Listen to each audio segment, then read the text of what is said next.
Yo, what up guys? Samahan nyo ko, balik tayo sa Cebu. Let's go!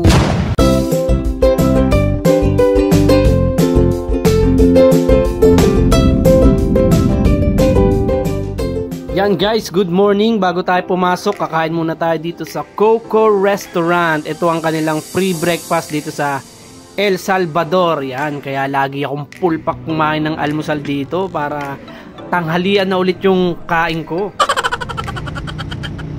At ito naman yung ganap namin sa gabi guys. Papunta kami sa bayan, lulan-lulan ng tricycle. Yan, maghahanap kami ng makakainan doon, kaya samahan nyo kami.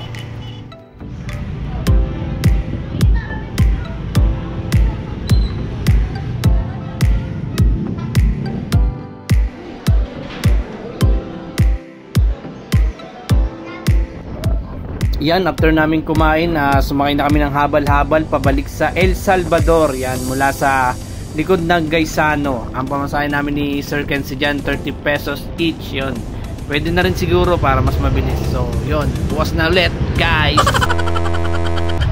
At panibagong gabi, panibagong adventure na naman. At ngayon nga dito kami sumakay ngayon sa jeep nila. Papunta ulit kami sa bayan, pero doon na sa may bandang Sans Metro. Yun, doon kami maghahanap ng makakainan ngayong gabi. Let's go!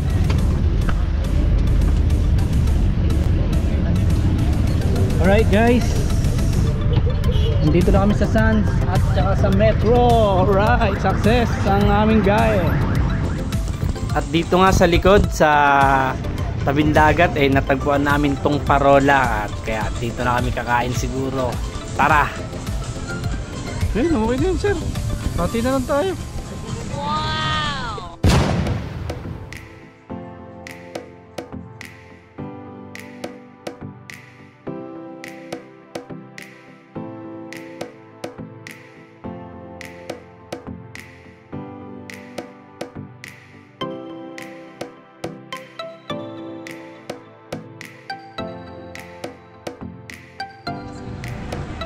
Wala nakita oh.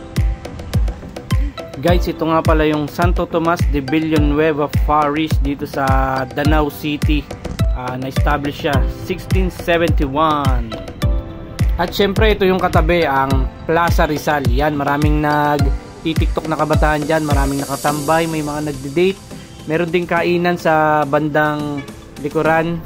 Pero tuloy lang kami sa paglalakad dahil pupunta kami sa McDo para mag-take out. At dahil malapit din yung stand din ng Sidlak Danau, pinuntahan na rin namin. Ito, may mga drum and lyre and bugles, whatever.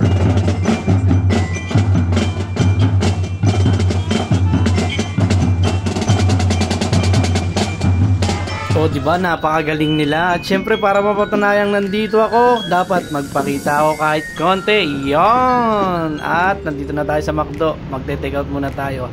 Tapos bukas na ulit tayo magtuos pag uwi. Bye!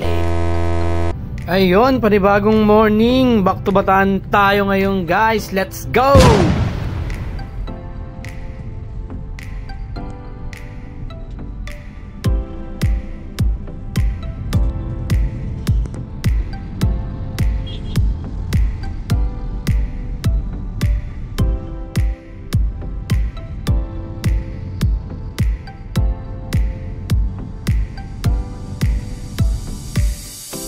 Ayun guys, kita nyo may mga gitara sa poste dahil simbolo rin ng Cebu ang gitara. At syempre, mamimili tayo ng pasalubong bago tayo umuwi. Nandito tayo ngayon sa Shamrock Pasalubong Center. Yan, halos nandito na ang lahat. Merong dried mango balls, dried mango, everything and everywhere. Yan, namili ako nyan ng mango balls, tsaka yung mango balls na may tamarind.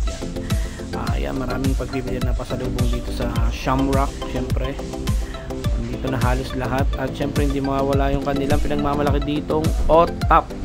Yan, dami yan OTAP, kaso hindi na ako namili dahil kapos na ako sa budget. Alright, at dito na kami ngayon sa airport at namimili ng lechon si Sir Kenzie. Yan, at dahil walang Jollibee sa Maribeles, dito muna kami kakain sa Jollibee. Alright.